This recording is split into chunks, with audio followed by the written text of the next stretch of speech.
October 6, 2017, 9:30 MPT by Dylan Schuck 35 years ago, Harrison Ford took a gamble on Ridley Scott's Blade Runner. He was fresh off his starring roles in The Empire Strikes Back and Raiders of the Lost Ark and was looking to do something a little more edgy. Blade Runner, an adaptation of Philip K. Dick's novel Do Androids Dream of Electric Sheep, was a perfect blend of film noir, science fiction and thought-provoking storytelling.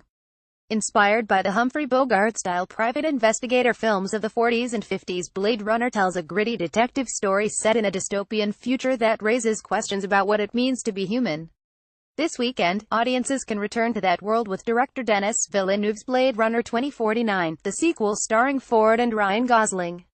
Whether you are just a casual fan or a diehard who hasn't seen the original in a while, here's a refresher course on what you'll need to remember from the original. Why don't humans like replicants? Taking place in the year 2019, Blade Runner's main antagonists are human-like androids called replicants who are programmed with awareness of their own artificiality. Replicants are constantly evolving to the point that they have reached the intelligence level of their flesh and blood human counterparts. They were developed by Dr. Eldrin Tyrell Joe Turkel to be used as slave labor for mankind. Before the events of Blade Runner, replicants were outlawed on Earth after a few instances of replicants attacking humans. In the most famous example, a few replicants murdered a ship crew and set course for Earth, which had been all but abandoned by most of humanity, who live off-world. As a failsafe, replicants were designed to have only a 4-year lifespan to prevent them from having enough time to develop complex human emotions. These replicant mutineers, led by Roy Batty Rutger Hauer, return home to find their makers, hoping to find the key to extend their lifespan, in the remaining underworld where only misfits remain.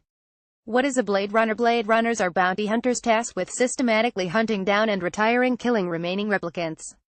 As a tool for identifying replicants, Blade Runners have a mental test consisting a series of emotion-evoking questions to help distinguish a replicant from a human. A replicant, designed without the ability to feel emotion, would be unable to pass the test, usually after only 10-20 questions. Rick Deckard, played by Ford, is a former Blade Runner, reluctantly forced back into service. The reasons he originally quit being a Blade Runner are never explained, although it's heavily implied that he found the killing and the treatment of replicants unethical and he grew tired of the system's corruption. Deckard is tasked with hunting Batty and his fellow replicants to prevent the public embarrassment that outlaw replicants arriving on Earth would bring to the Tyrell Corporation. What is it to be human? During his investigation, Deckard meets a new experimental replicant named Rachel Sean Young. Rachel, who is unaware that she herself is a replicant, is particularly fascinating to Deckard, as she is the first of her kind. She has memories of herself as a child, which leads her to believe it's impossible that she is anything but human. Deckard finds out Dr. Tyrell had memories implanted within her to help her seem more indistinguishable from humans as an experiment. Deckard found her even more impressive after Rachel took almost double the amount of questions he normally used before he was able to identify her as a replicant. It stands to reason, although never confirmed in the film, that she wasn't the only experimental replicant that Dr. Tyrell had made. In all versions of the movie, Rachel and Deckard end up running off together in the end. But back to the story. After hunting down and retiring the replicants one by one, Deckard is forced to face off alone against Batty in the final act. During Deckard's showdown with Batty, Deckard is defeated, and is left dangling defenseless from his skyscraper. Batty tells Deckard, moments before Deckard would have fallen to his death, that the Blade Runner now understands the fear one endures when living life as a slave. In the famous scene, Batty saves Deckard just as his grip slips, and pulls him up to safety. Batty is now dealing with a system shutdown as his 4-year lifespan has come to an end. Batty seems to spare Deckard, perhaps because he finally figured out what it was to be human, which is to show compassion. Perhaps he also wanted someone to witness the significance of his death. Before he dies in the rain, atop the building, Batty tells Deckard about his amazing memories and the unbelievable things he's done and witnessed. Batty accepts that his lifespan has expired, but faces the tragedy that all his memories and accomplishments will be lost in time like tears in the rain. Do the different cuts matter? Blade Runner is well known for all of its different cuts, 7 in total, although only 3 are really in the conversation among fans: the theatrical cut, the director's cut and the final cut. The theatrical cut was one forced on Scott by the studio when test audiences didn't seem to initially enjoy the film. It added a narration by Ford in a few scenes and a happy ending where he and Rachel, who eventually becomes his romantic interest, drive off into the forest together. This ending not only didn't match the tone of the rest of the film, it took away from the thought-provoking end of the director's cut, which was released on home video in 1992 for the film's 10-year anniversary. The final cut was released in 2007 for the film's 25th anniversary.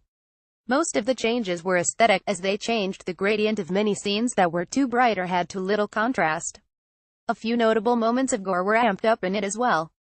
But both the director's cut and the final cut are mostly similar from a storytelling perspective. They make sure to double down on something hinted at in the original. Rick Deckard probably is a replicant. This has been a point of controversy amongst fans for decades, and even those who made the movie. Ford contends Deckard is a human, while Scott says he's a replicant. The original theatrical release made hints that Deckard was a replicant, but the director's and final cut flat out tell you.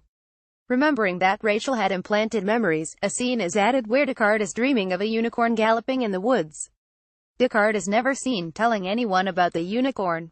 In the final scene of the film, Gaff, a veteran Blade Runner played by Edward James Olmos, seems to know more than he lets on. While Gaff is giving him his parting words, he leaves Deckard an origami unicorn, almost taunting him with what he knows. This isn't the only evidence that Deckard is a replicant. In another scene, Rachel asks Deckard if he's taken his own test to see if he's a replicant, and he uncomfortably ignores her. Throughout the film, replicants are seen sometimes to have glowing, reflective pupils, which Deckard himself is seen to have as well. Many fans speculate that Batty may have also spared Deckard from falling to his death because he realizes during the showdown that Deckard is also a replicant. The biggest question we are left with is whether or not Rachel and Deckard, if he is a replicant, have the originally planned for-year lifespans. Knowing a much older Ford is playing Deckard in the sequel, it's safe to assume that he did not have the four-year lifespan, but Rachel's fate is unknown. It's also possible that Deckard was one of multiple replicants of the same model. After decades of waiting, you can find out if director Denis Villeneuve answers these questions. Blade Runner 2049 is in theaters now. Blade Runner 2049. Blade Runner 2049.